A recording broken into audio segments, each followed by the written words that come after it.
Monday afternoon in downtown Charlottesville, and clearly spring has sprung. It's gorgeous and glorious outside, and I'm very much looking forward to a start of a week with you, the viewer and listener, on a show today on a Monday that is loaded with content. We're going to talk the Manning Biotech Institute. The exact name of this facility is UVA Manning Institute of Biotechnology. We have some more details that we're going to release to you.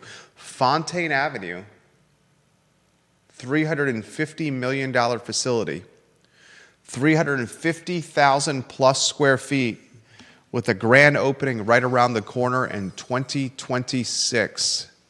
How many jobs, ladies and gentlemen, linked to this Biotechnology Institute?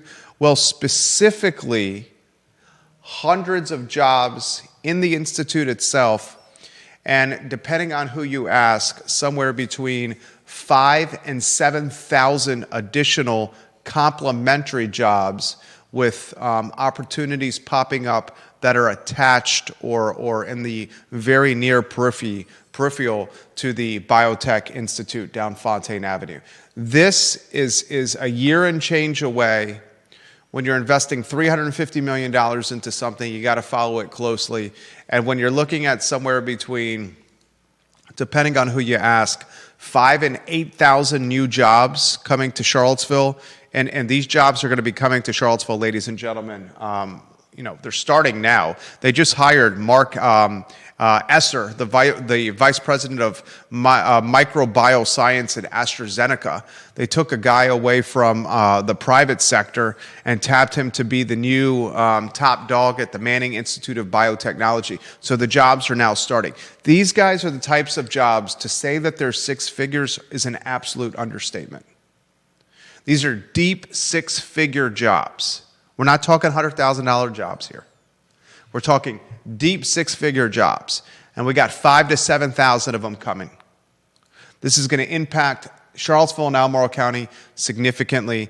We'll start giving the flip book as we get closer to what's happening down Fontaine on today's show and on future shows. Also on the program, I want to show you a listing that hit Zillow that my jaw dropped, Judah. I know it's expensive to live around here, J-Dubs. But ladies and gentlemen, take a glimpse of this. We have a couple photos we can show. Just give a couple of the exterior pictures. This is 606 Delevan Street. 606 Delevan Street, a $300,000 asking price, ladies and gentlemen. $300,000 asking price. This is not even, Judah, the interesting thing about this to me is this isn't even Belmont. This is right off of Dice Street. This is when the sun sets and it gets dark outside and night has fallen. This is the area of the city where you got to not just look over your shoulder, but you're looking over both shoulders and you're considering about walking backwards. Really? Yeah. This is directly behind the ABC store. This is and ladies and gentlemen, show them a couple pictures. You're rotating those photos on screen?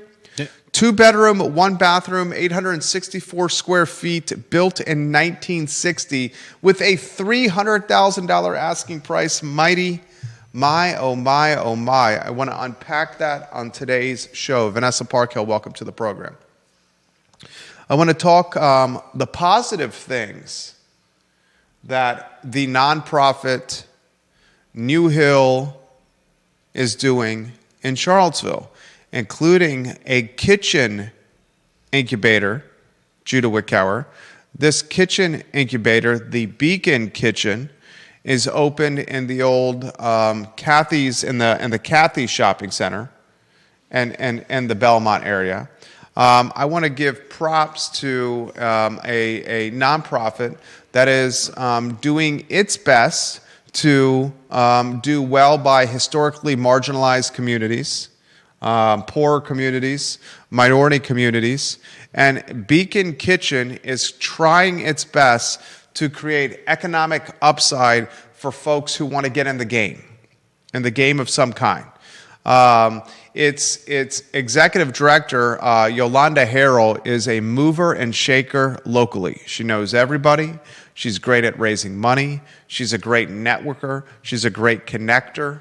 She knows the politicians. She knows the money folks. She knows the landlords. She knows the folks trying to get in the game. Yolanda does a hell of a job. Okay? We're going to break down Beacon Kitchen, and I'm going to ask Judah this question. The positives you see with this opportunity of working in a kitchen incubator to potentially build a brand locally. I'm going to also ask you this question. In 2025, with the headwinds facing food and beverage, is a kitchen incubator and matriculating through a kitchen incubator the right move for your hard-earned dollars, especially those dollars that are few and far between? Then I'm going to ask the question, which other incubators should be launched or nurtured to help aspiring business owners locally? For example, should there be an incubator tied to social media influencing, Judah? Should there be an incubator tied to locally owned brands that want to launch e-commerce stores and don't understand how to do that? Should there be an incubator associated or tied to other aspects of business or line of work that are not being thought of? A kitchen incubator is a good idea, but it's been done in the past. What is not being done? I have some ideas that I want to talk about today on the I Love CVille Show. We're also going to talk on today's program, guys, how do you fix UVA health? I've gotten so much feedback from employees within the UVA health system. So much feedback from nurses, from admins, from assistants, from physicians, from a surgeon on Saturday. Literally feedback from a surgeon on Saturday that's been touched and is watching the show. Feedback from front office and top of the totem pole personnel. And the consistent message I'm hearing from folks that are watching and listening to the program tied to UVA health is, Jerry, the morale is bad. And we're doing dynamic shots on the one shot, right? Yes. Fantastic. Let's make sure we're doing that on the one shot each day. Morale is not good. There is now serious talk that pay freezes are going to happen at health. Remember, those freezes are already happening on the academic side and outside of the health system. The health system is the revenue generator for the University of Virginia. That's got a yearly budget of $5.8 billion. Now that conversation has entered the picture within the health system. Remember, the last time there was this type of, financial vulnerability and concern was COVID and the pandemic, where people were literally told to stay home and not go to work, and they weren't getting paid. Now that's happening, or it's being rumor milled and scuttlebutted around hospital hallways. So I want to put a plan in play on how you could potentially fix the health system.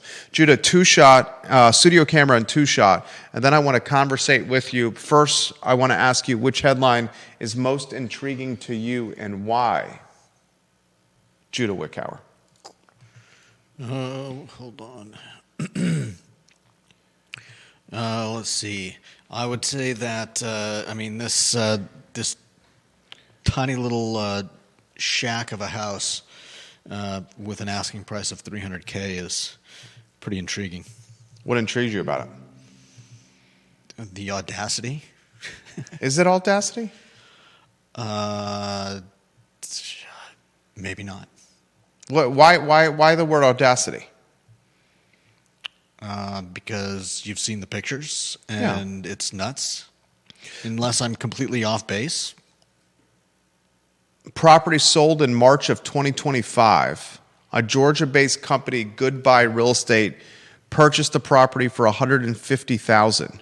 The 2025 assessment, north of $300K. For the property as it looks now. Yeah. That is the actual assessment? That's right. Wow. Well, I guess I'm off base. That's why I'm wondering if audacity is the right word. How much are am I just nuts?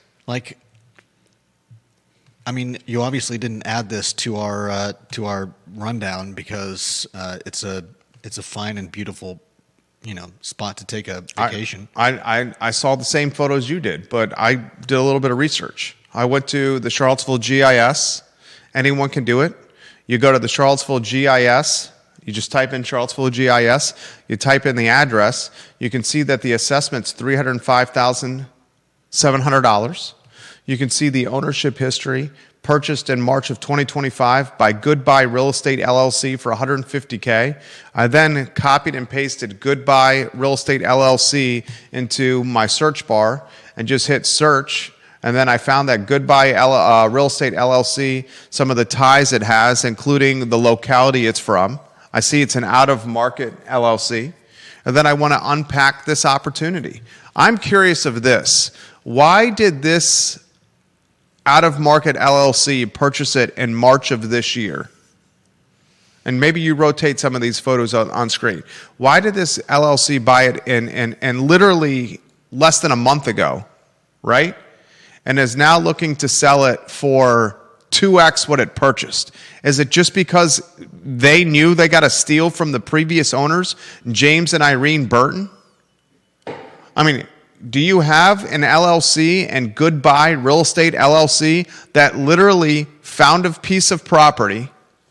We're talking a seventh of an acre here. They went into the Fifeville neighborhood. They bought something, according to the GIS, from James and Irene Burton. The Burton family has owned this property since 1983. In 1983, you're rotating these photos? Mm-hmm. Look at the screen for the pics. In 1983, the Burton family purchased this Fifeville property for $25,000. Then they sold it in March of this year for $150K, right? Mm-hmm. So some would say, what'd you get? 6-time return on your investment? Others would say, maybe you priced it wrong. Yeah. When the assessment's north of 300. I want to talk about this on the program today. I'm going to give some love to Charlottesville Sanitary Supply, guys, online at charlottesvillesanitarysupply.com. Located, guys, on East High Street. John Vermillion and Andrew Vermillion are doing special things with their business, charlottesvillesanitarysupply.com and Charlottesville Sanitary Supply. John Vermillion, the Chamber of Commerce Small Business Person of the Year a few years ago, and just an all-around great guy. Shop the businesses that you want to see survive another 60 years, like Charlottesville Sanitary Supply has proudly served this community for the past 60 years. Before we get back to Delevan St, Judah, UVA Health System, on Saturday, I'm having a conversation in the morning with a surgeon of merit. I'm talking a cosmopolitan surgeon, a man who is as educated as any surgeon I have ever heard of. He had his druthers of where to work, his pick of where to work, and we're sitting down on 2 benches across from each other, and we're having a conversation about some of the coverage and content we've been discussing on the show. He's a fan of the show. And then I asked him, so what's going on with the health system? And he said, the morale is as bad as any morale that I've ever been around, any health system I've ever been around. It's not surprising. He said, and let's get lower thirds on screen. He said that folks are not just fearful of their job, but they see that the pay is going to be frozen, raises are going to be off the table, and people are going to be expected to do more with less. And he was very clear with me that he's aware that trust in the community has been eroded to the point where folks are hesitant to say that they are working for the health system. His words, literally almost verbatim. He's indicated, of course, the report should be released. That's the first part of healing, is the mea culpa, saying this was what was done wrong. He read the story in the Daily Progress where the newspaper was highlighting our interview with Bert Ellis, the fired Board of Visitors member, who said this investigative report done by a third-party law firm about alleged fraud and alleged white-collar racketeering was absolutely damning. Burt Ellis's words, also quoted in the newspaper, and it's made its way to other Lee Enterprises outlets. That story done where Jim Ryan apologizes and Burt Ellis is quoted from the show we did was syndicated amongst all the Lee Enterprises newspapers. So it made a Mid-Atlantic and Commonwealth-wide penetration, coverage. And I said to him, so what needs to be done for the health system to move forward and to heal? And he said, I don't know. That's a conversation we're all talking about. He said, I'm just a surgeon. So I got to thinking from Saturday to today, and I thought it could make a good topic. What would you do if you're the Board of Visitors and you're the C-suite at UVA Health to heal a broken brand, a shattered brand, a stigmatized and scarlet-lettered brand? I want to have that conversation today. I think the first step, Judah, is the communication, the frankness, and the opening of the books. We were wrong. We're sorry. We need to build trust with you again. This is what the report said. Yes, it's damning. This is why the CEO resigned at an after-hours Board of Visitors meeting. This is what we did incorrectly. Jim Ryan issued last week his first apology as president of the University of Virginia. I think the health system needs to issue an apology and said, this is what we did wrong, and this is what we're going to change. I think the health system then needs to work on building community trust. That community trust could be done through philanthropy, could be done through sponsoring events, could be done through community organization, could be done through events around the health system, could be done with contributions to nonprofits, advertising and media campaigns. Just like when Mike Kochis with the Charlottesville Police Department, he took over a broken police department after the previous police chief, Brackney, got fired from the job. Kochis, look at what he did with Charlottesville Police. He did the walk and talks through neighborhoods that felt they were exploited by police departments. Yep. He did community events where Chief Kochis was sitting in dunk tanks at Ix Park, and kids in the community could throw baseballs at a target and hit a target, and Chief Kochis in his uniform would drop into a dunk tank full of water. They did cookouts. They played basketball in the 10th and Page neighborhood at hoops that are set up on the side of the street. They did community, the give the guns back. Turn your guns in, no questions asked. Yeah. Fireside chats. Early in his term, Chief Kochis was at a church by Dairy Market. I was at that church, at that meeting. 2024, 2023 version of a fireside chat. And he's literally taking verbal arrows from community leaders saying, your police department's doing all these things wrong. He's listening to learn.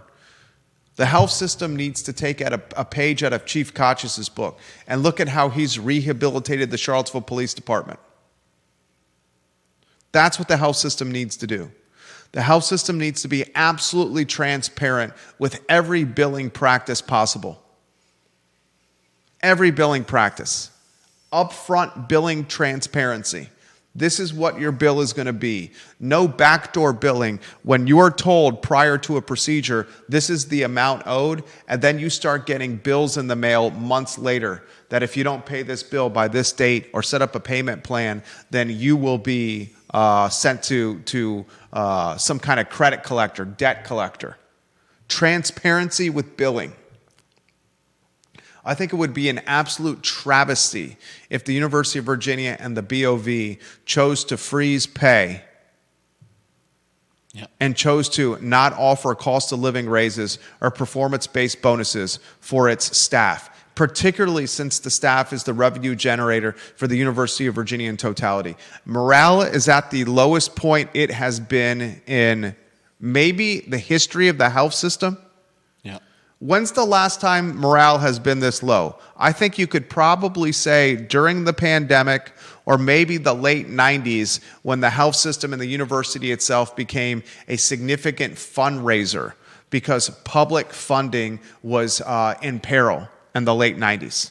That's when UVA became a fundraising machine because it knew counting on the Commonwealth for funding was a slippery slope. But at this point, when morale is in the Trash can. in the trash can, thank you, why would you diminish morale even more by saying you're not even going to get your 3 points? I'm here to tell you something. Health system employees, that 3% raise year over year does not even keep up with inflation. You're losing money year over year. Performance-based bonuses, not offering them to your department that's your revenue generator, that is asinine. And asking folks to do more with less when they're still already doing more with less since COVID is the definition of burnout. There's a reason doctors and physicians and nurses and staff are sprinting out of the health system to other more relaxed opportunities. I got a guy who's a surgeon sitting across the bench from me for 15 or 20 minutes looking at me that he's just absolutely weathered. I asked him, what are you going to do with your Saturday? You know what he said to me? I got to go into work for 8 to 12 hours. Oof. 2 kids, wife, exact words. I'm going to go into work. I said, when do you see your kids? You know what he said to me?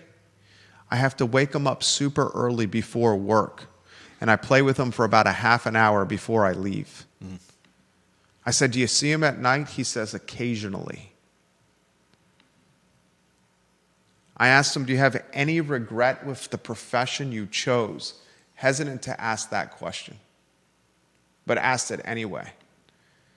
His response was measured and tempered. He said, right now, I don't think so. But it was measured and tempered. If I'm C-suite at the health system, and if I'm the BOV, I'm doing the opposite of what the University of Virginia is doing. I would be transparent with the investigative report. I would say I'm sorry. Mm-hmm. I would say these are the measures that I'm going to take to improve a shattered brand. We will build trust through transparent billing practices. You will know upfront every iota of billing. I would make sure morale with my employees is improved because without the employees, what is the health system? A 3% cost of living raise is frankly a loss in revenue year over year.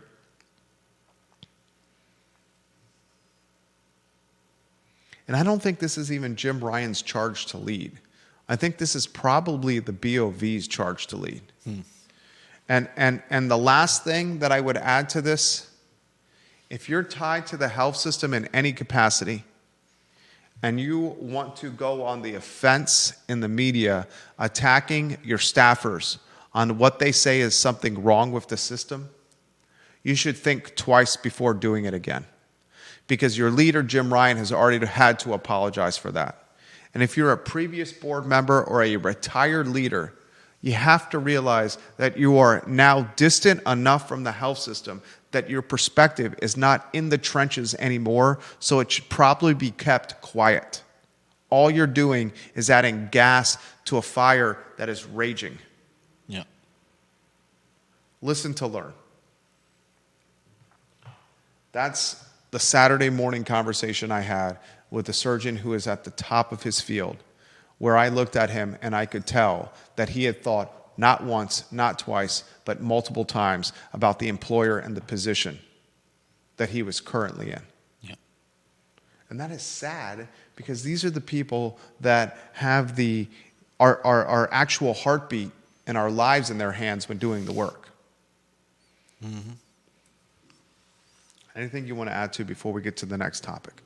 Logan Wells Claylo, thank you for watching the program. Lauren and Ivy, thank you for watching the show. A number of physicians watching the program right now. Judah Wickhauer. Yeah, I would release the report. I would, like you said, apologize, and I would tell staff that we're going to we're going to take Craig Kent's last raise and put that towards ameliorating the no raises for living wages for people, and we're going to find a way to cover the rest. Craig Kent's last raise about 500 grand. I'm not sure how far the 500 grand goes, but it is a gesture of good faith, the point you're making there. Yeah. A gesture of good faith. Interestingly, the surgeon made this point. They got $14 billion in endowment. Are they not going to use any of that to help us out? I mean, this is literally a surgeon saying this. Mm-hmm. They have $14 billion in endowment. I said, well, that endowment is earmarked for certain things. It's not like it's just a slush fund of money in a money market account. Earmarked. And then he responded by saying, this is an emergency. Why aren't they using that for emergency relief? And I said, I don't have that answer. I then offered this perspective. I know the donations that are made are earmarked for the donors for certain activities. Some of them. And some of them, a large portion of them, many of the donations that are made by wealthy donors, how are those donations made? In what capacity? Do you know the answer to that? I'm not even sure how to answer that. They're made for legacy projects. Legacy projects like capital improvement projects, new building construction, where the donor's name can dawn the building, and the donor's name dawns the building as a legacy, where their children, their grandchildren, their great-grandchildren can walk through the grounds and say, that's Alderman Library, that's the McIntyre School of Business, that's the Paul Manning Institute of Biotechnology. $100 million gets you a nameplate. The Hardy football facility, the rector of the Board of Visitors, Robert Hardy and his wife gave money to football. You want to make these donations to the University of Virginia, these wealthy folks, in a lot of ways because there's a smidge, if not a large smidge, of ego associated with the donation. They still can't all be getting their names on buildings. And if they construct new buildings, they can. That's a big if. I think. Let me ask you a question. If you were in fundraising at UVA and you came to a wealthy guy and gal that live in, say, what's a hot spot that watches the show all the time? There's a lot of alumni that watch the show in Buckhead, Georgia. We actually heard of one that was someone that watched the Burt Ellis interview. And you're in Atlanta, Buckhead area, and you say, I want to give $50 million to UVA. And the only way I'm going to give $50 million to UVA is if I can determine where that money goes. If you're the fundraiser, are you going to say no to that? Or are you going to say, all right, we'll figure out how to get what you want a reality? You're going to have to wait for it. It's not going to happen overnight, but we can earmark your funds. Donate some of them now. I would imagine the donation happens in this capacity. If you want to give $50 million, I mean, some people may just have $50 million to donate. I would imagine the more realistic scenario is if you're given $50 million, you're going to give a percentage now. That percentage could then be potentially invested into some kind of revenue-generating position, maybe some stocks, some equity, something of that magnitude. And then you're going to get a position, a next percentage, a next lump sum donated in a little bit, and then there's probably performance benchmarks tied to your donation. I want $50 million for this building. Okay, I'm going to give it in stages based on thresholds of performance, just like you would with a general contractor when building a house. If the house is $500,000 to build, you're not just going to give the general contractor $500,000 up front. You'll give them maybe 10% up front, maybe another 10% based on architectural plans, maybe another 10% based on foundation, another 10% based when it's framed, when the project is framed, another 10% maybe it's based when the roof is on. I would imagine that's similar to how the donations are made. Okay. Anyway, it was an eye-opening conversation that kind of tied to last week's of content because the health system is watching the show. I appreciate the plight, and I'm grateful for the messages that are coming to us guys from those employees. I would imagine the sledding is going to get a lot tougher before it gets easier, but as the sledding gets tougher, eventually it does get easier. The sledding? Yeah. The sledding, you've never heard that? The sledding gets tough. life is tough. Life is tough. That's what that means. Next headline. What do you got, Judah Wickower?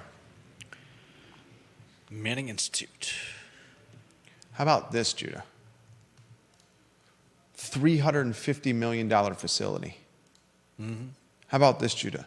350,000 square feet under construction now on Fontaine. Open next year. New executive director hired, Mark, I'm going to butcher his last name, Esser, former vice president of microbiosciences at AstraZeneca. The hirings are already starting. Yeah. I've spoken to folks tied to the University of Virginia that have said this is somewhere between 5,000 and 8,000 new jobs. I said that's a massive delta, 5,000 to 8,000 jobs. Is it closer to 5 or is it closer to 8? One guy that's very much in the know, I'm not going to utilize his name, says, I bet it's 8 and it'll eventually surpass 8. Wow. And I said, what kind of profile for these jobs are we looking at? And he said, to say it's a 6-figure job on your show would be an understatement and an unfair of what's coming. These are jobs that are going to be as good a paid jobs as you're going to find in the community, save for certain positions in high-level finance. Wow. And I said, out of curiosity, what is your expectation of what 5,000 to 8,000 people that are making $250,000 and up per year, $300,000, $400,000, $500,000 and up per year, where are these folks, just out of curiosity, going to live? And Where do they come from? His response, well, this guy's coming from a publicly traded company, AstraZeneca. Yeah. Literally, AstraZeneca was one of the companies during COVID that came up with the COVID vaccine. And he expects 5,000 plus people to all be making 5,000 to 8,000 people, mainly indirectly tied to the Biotech Institute. You're going to have hundreds of scientists working within the institute, and then the idea is that you're going to have thousands tied to the Biotechnology Institute and its ecosystem. And I asked the guy, and this is a guy that's way smarter than me. I said, where are 5,000 to 8,000 people with this kind of money going to live in Charlottesville? And he goes, Jerry, therein lies the rub. And that's what you should be talking about on your show.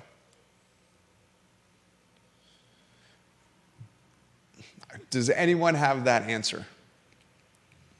I mean, if they're making that kind of money, they can live wherever they want. And the pressure, how does the pressure play out if they live wherever they want? How does the pressure play out? How does it play out if they can live wherever they want in Charlottesville and Albemarle County? They come in and toss money around until they've all got houses. They're going to live wherever they want. It's going to be in Charlottesville or Albemarle in the Ivy side. The Ivy side in particular is very close to Fontaine. They're going to then put downward pressure on folks on the economic ladder. That downward pressure on the economic ladder, the folks that were otherwise living in Charlottesville or the Ivy side or the Crozet side, some of those folks are going to get priced out. Those folks are then going to get priced out to other communities like, say, 29 North, Forest Lakes, Hollymead, other portions of Crozet, 5th Street Extended, Avon Extended, Belmont, North Downtown.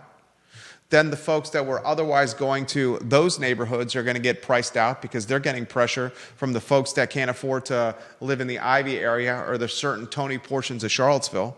And it's going to create this ripple and domino effect that no one is talking about besides this show. And we are literally first visible job created from it right now. The head of the institute hired, that was formerly a vice president for microbiosciences at AstraZeneca. What would a guy that's a vice president of a publicly traded company, vice president of microbiosciences at AstraZeneca make? I mean, could we even find that on a quick Google search? Salary? Doing that right now?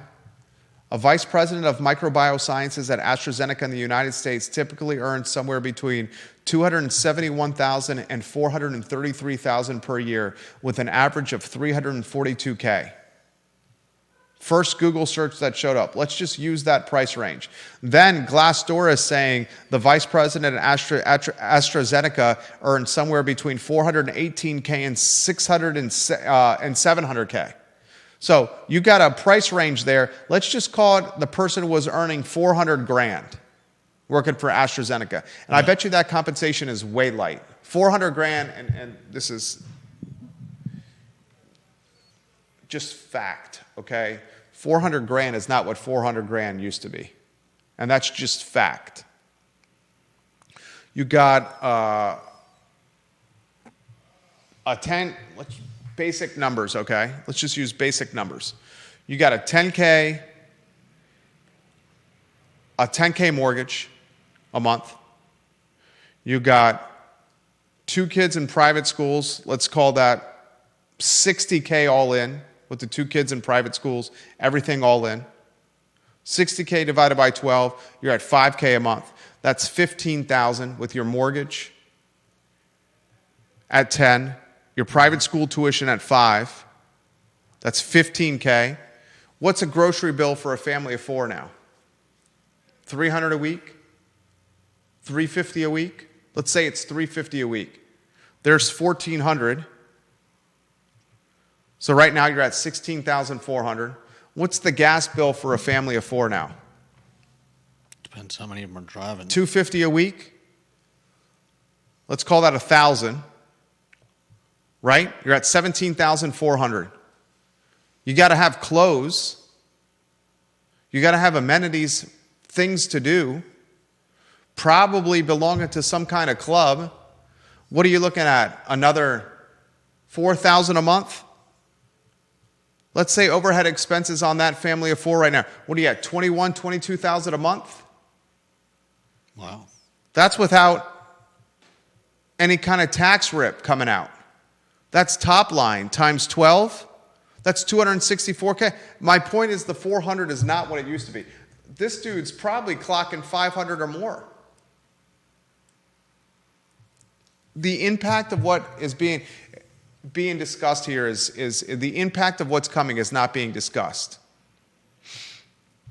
I'll share a link where very discreetly the University of Virginia even highlights on a UVA PR website that 5,000 to 8,000 people, new jobs are going to be created to this. They very discreetly, let me see if I can find this. News, UVA, Biotech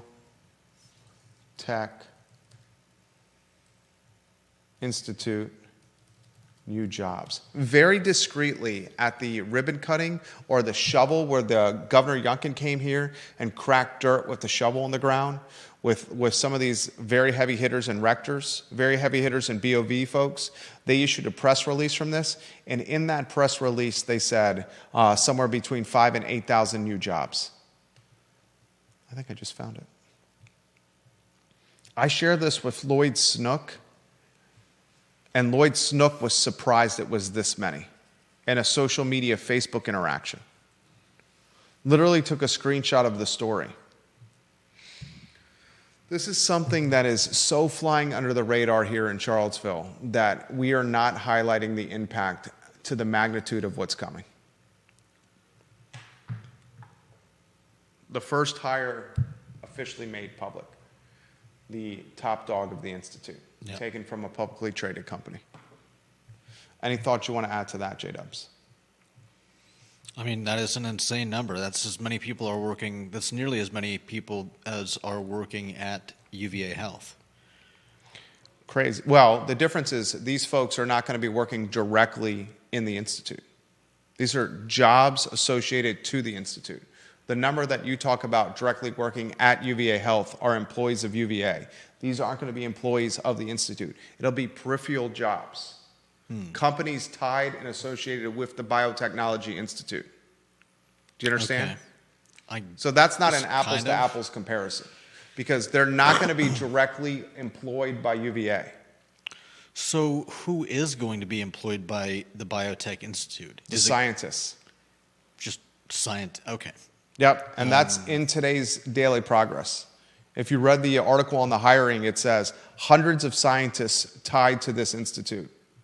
and then a boatload of others not working directly for it. The Institute, this is exactly from the article, the Institute is expected to hire hundreds of scientists and attract even more to the Charlottesville area for complementary work. That even more in a UVA press release was pegged somewhere between 5,000 and 8,000.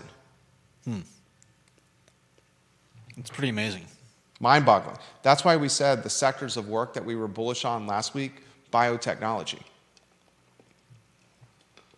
Now, do you want to get to the headline that you found most intriguing, the real estate? Sure. You set the stage for that one. What tickles your fancy about this one? I mean, just look at the pictures. I'm not sure what we've talked about the fact that I mean, I can't believe that it got. I can't believe the assessment was for $300,000. How many square feet is it? Square feet, it's on the headline. 864, right? 864 It's square the headline on screen. Yeah. That's, I mean. But that's a teardown. So how does a teardown get assessed at $300,000? Because of the upside of the dirt. What you can do with the dirt. But is 1/7 of an acre now worth $300,000 in Charlottesville? I mean, is that what we're saying? Am I the only one that? Am I just an idiot? Because No, I I think don't think all you're an this is idiot. absurd. But you keep questioning me on like, why do you think that this is? I mean, I'm not questioning you. I'm highlighting that the assessment's over $300,000. Yeah. And you're the one that would know if that's absurd or not. And you're not saying it's absurd. So I think there must be something wrong with my thinking. The reason I'm not saying it's absurd is because this assessment is done on market value by independent appraisers. Yeah.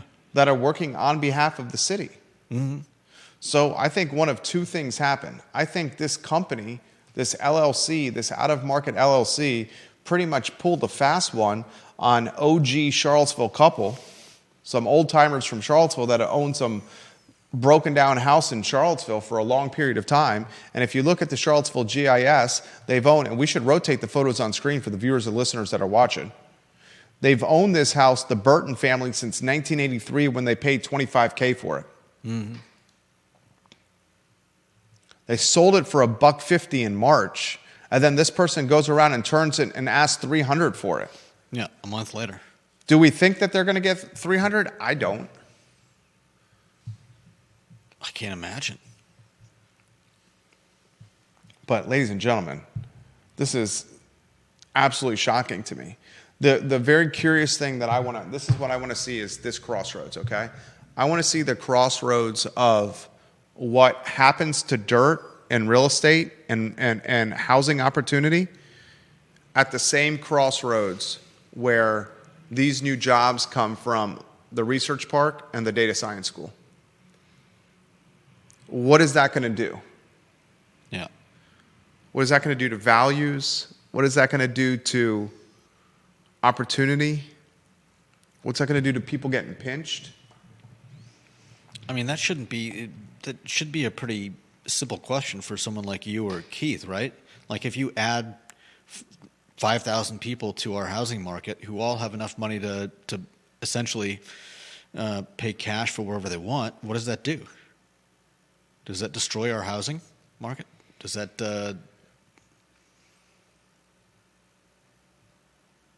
do we get bidding wars? Are they going to start their own bidding wars against each other? 5,000 people who all have the money to say, no, I want it. No, I want it.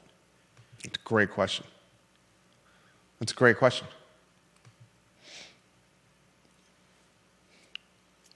When will the Institute open? I said that, 2026. Yeah. They just made their top dog hire. Yeah, I know. They're now, once the top dog hire is, now the other hires start. And we already know, because we're talking with the people, that the secondary businesses, that ecosystem right outside the scientists, the peripheral businesses, they're opening now. And our friends that own the real estate, commercial and residential around Fontaine, like there's one guy I know that I'm not going to mention his name, is just picking up as much real estate as he can as possible around Fontaine. Yeah. Buying individual units. And he's been doing that for 24 months. Probably the smartest guy in Charlottesville. I think there's a lot of people like that. Well, $305,700 assessment for a teardown. It's nuts. And the assessment is, since 2022 was 215, 2023 was 269, 2024 is 286, and 2025 was 305. And then you look at some of the other properties on Delevan. That's the cool thing about the GIS. I'm going to just look at Delevan Street. I'm going to search. I'm going to type in Delevan Street into the street name. Let's look at some of the other assessments. So Delevan Street on the GIS, there's 613 Delevan, 594 Delevan, 600 Delevan, 606 Delevan, and 702. 2 of the 5 are owned by LLCs. Let's see when Launchpad LLC purchased 702 Delevan Street. Launchpads LLC bought it in 2022. That one's assessed at $372,000. Let's see what 613, then there's 3 owned by families or individuals. I bet you these are actual folks that live there. Let's go with, well, there's Philip Banks and Brenda Nelson. Let's check this one out. Yeah, these folks bought this in 2023.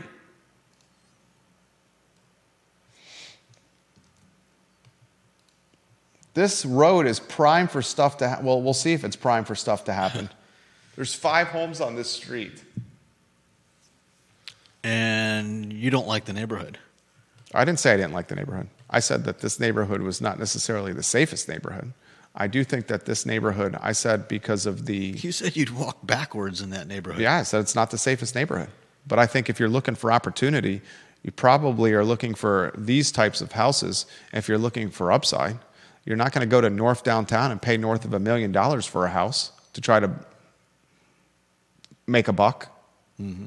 If you're going to North Downtown or to Belmont or to Rugby Road and you're spending $1.5 million on something, if you put $250,000 into it, $500,000 into it, probably not going to get your ROI out of it. But if you go into a neighborhood where you have to potentially walk backwards, as I said, and you tear it down and you build something there, or you get it permitted and ready to go for some kind of development opportunity. I mean, that's what a lot of people that I know are doing. These people know how to play the permitting game. They're going and they're buying falling down doghouses. And then they're saying, all right, I'm going to buy this falling down doghouse. I'm either going to pay cash or I'm going to carry some debt. I think I can get this permitted and ready to go, and it's going to take me somewhere between 10 and 24 months. My carrying cost on that is this, but if I sell this completely permitted and ready to go, I can make this, and the delta is their margin. And they don't have to crack a shovel. Yeah. Sweat. Mm-hmm. There's a lot of people doing that. That's what we were going to try to do off East High Street with that portfolio of 6 units. Me and Chris. That's what we were in here talking about next to you all those times. Anyway, take a look at that, viewers and listeners, and tell us what you think. I was absolutely shocked by this. Neil Williamson's watching the program. Love you, Neil. All right, next headline. What do you got, Judah? Beacon Kitchen. Yep, New Hills Beacon Kitchen opened as Incubator. I like this story. Do you like the story? I like what Yolanda Harrell is doing. Yeah, I think it's great. I like the story because they're creating business opportunity for people trying to get in the game, right? Yeah. The only concern I have with the opportunity is, do we want to be fostering or birthing more restaurants? Well, I think that's the thing. Not all of these are going to become restaurants. I think for some it'll be a way to dip their toe into the business, give it a try, see if it's for them, gain some experience, potentially experience. I mean, most definitely, I would think experience that they can carry into any other restaurant job. It doesn't necessarily have to be as an owner. So I think for a lot of people this will be a learning experience. You'll put some money in. You may make that money back selling the food through some type of pop up or some other. I don't know how they plan on helping these people. All right, use this as an outlet. I'll push back on this. Mm-hmm. Okay, and first I want to say New Hill and Beacon Kitchen, I love fostering entrepreneurship. Yolanda Harrell, I love what you're doing with this nonprofit. I love creating some kind of like path for people to better themselves. Love it. Mm-hmm.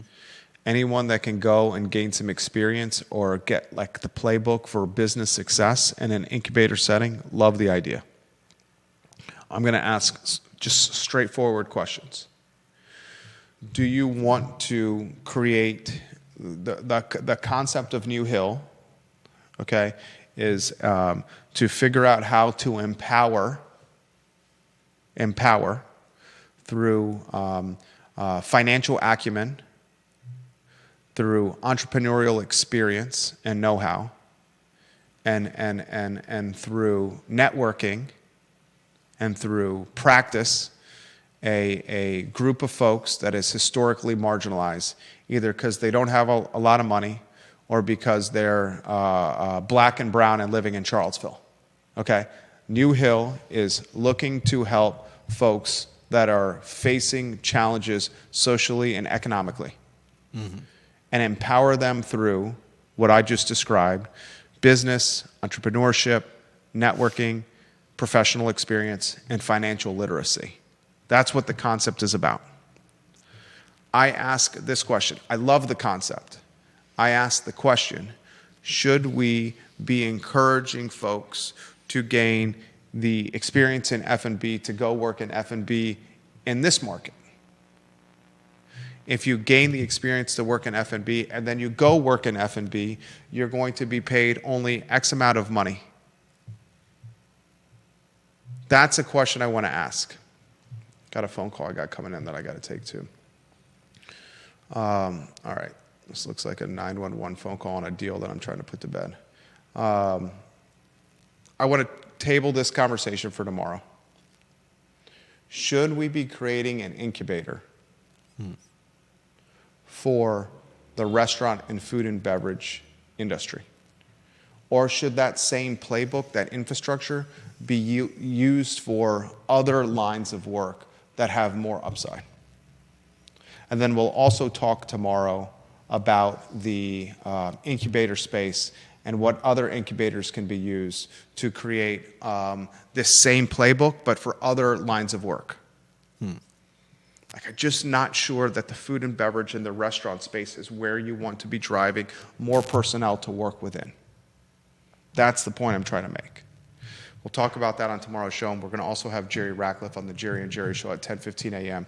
to talk everything portal related. I'm sorry I had to cut it short here. I just got a 911 on something that I'm trying to finish today. Judah Wickhauer, Jerry Miller, the show on a Monday. Take care, everybody.